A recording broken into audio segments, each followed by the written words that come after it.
Dans cette vidéo, un théorème très important d'algèbre linéaire qui est la formule du rang. Alors ce que dit la formule du rang, ou on dit aussi le théorème du rang, c'est que si on a un espace E de dimension finie, et F un autre espace vectoriel, on n'a pas besoin de faire d'hypothèse de dimension, et F une application linéaire qui va de E vers F. Alors F est de rang fini, et on a le rang de F plus la dimension du noyau de F qui est égale à la dimension de E, donc l'espace de départ. Alors pour la démonstration de ce théorème, on va considérer le noyau de F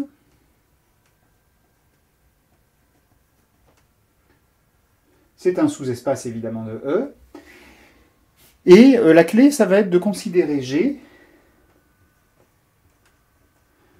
un supplémentaire,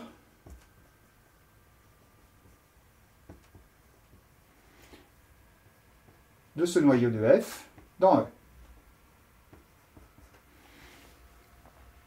Et maintenant, on va définir une nouvelle application, alors pas si nouvelle que ça.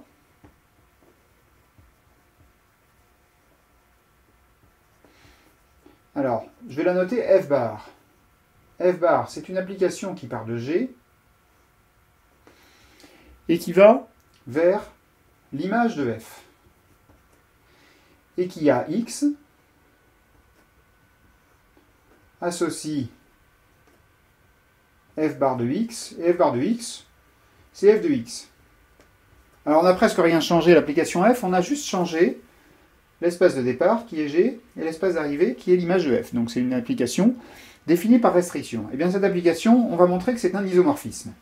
Alors attention, une chose, comme le théorème a pour résultat une égalité de dimension, on ne peut pas partir de l'égalité des dimensions, on ne la connaît pas a priori, pour déterminer que c'est un isomorphisme. Autrement dit, il va falloir montrer qu'elle est à la fois injective et surjective, puisqu'on n'a pas l'information sur les dimensions. Alors commençons par l'injectivité.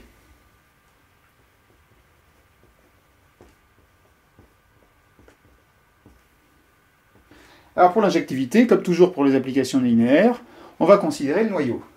Donc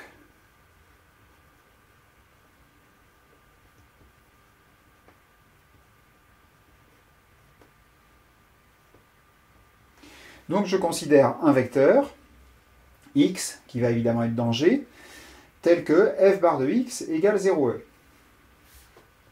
Autrement dit, j'ai f tout court, l'application de départ de x,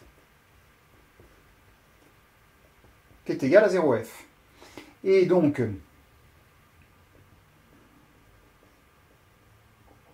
x appartient au noyau de f. Mais, on a aussi x appartient à G, puisque on le considère x dans le noyau de f bar, donc dans l'espace de départ. Alors, comme G et ker f sont supplémentaires,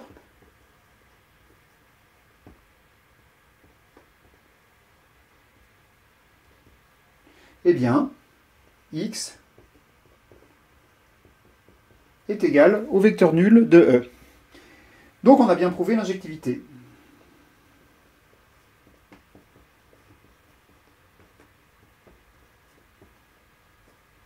Alors 0E, qui est aussi le 0 de G, bien sûr. Et donc, F bar est injective.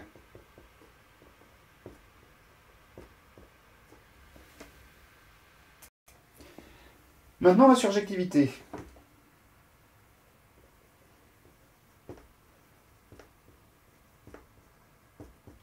Eh bien, on va prendre un élément dans l'espace d'arrivée et on va essayer de lui trouver un antécédent dans l'espace de départ. Donc, soit y, un élément de IMF. Bon, comme c'est un élément de IMF, je peux l'écrire f de quelque chose.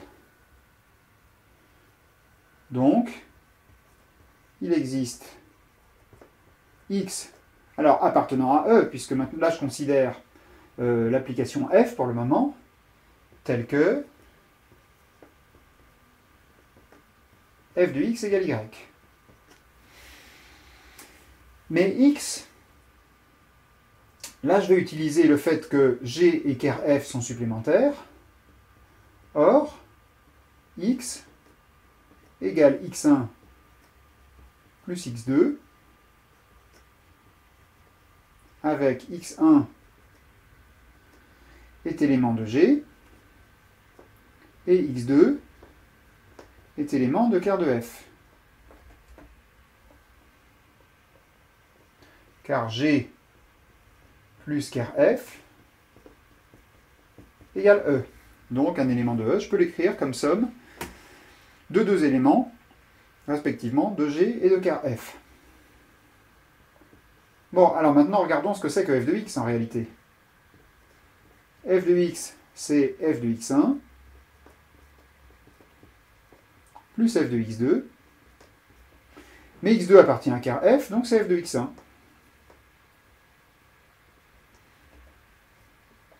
Que je peux encore écrire f bar de x1 avec x1 appartenant à G. Qu'avons-nous prouvé? Que y, un élément de im f, s'écrit f bar de x1 avec x1 appartenant à G. D'où la surjectivité.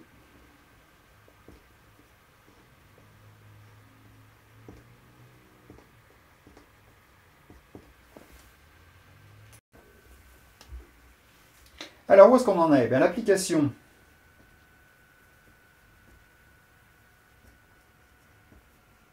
f bar, nous avons vu que c'est un isomorphisme.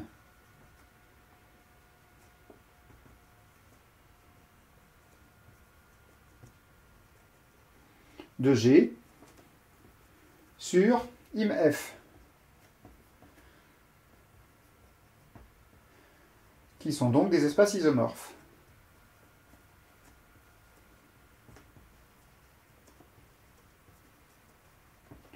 Alors, en particulier,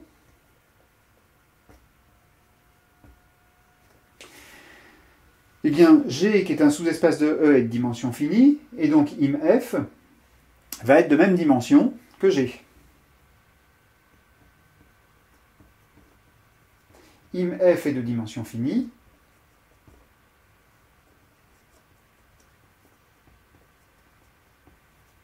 Et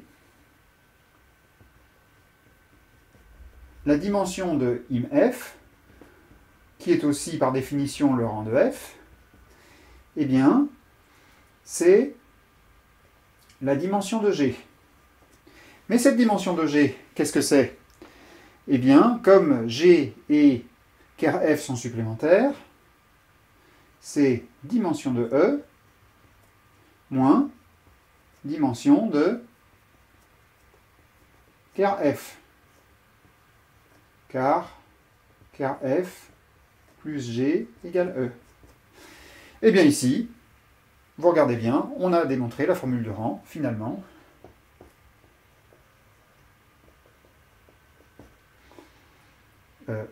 Rang de F plus dim ker F est égal à la dimension de E, l'espace de départ. Voilà qui termine la démonstration de la formule du rang.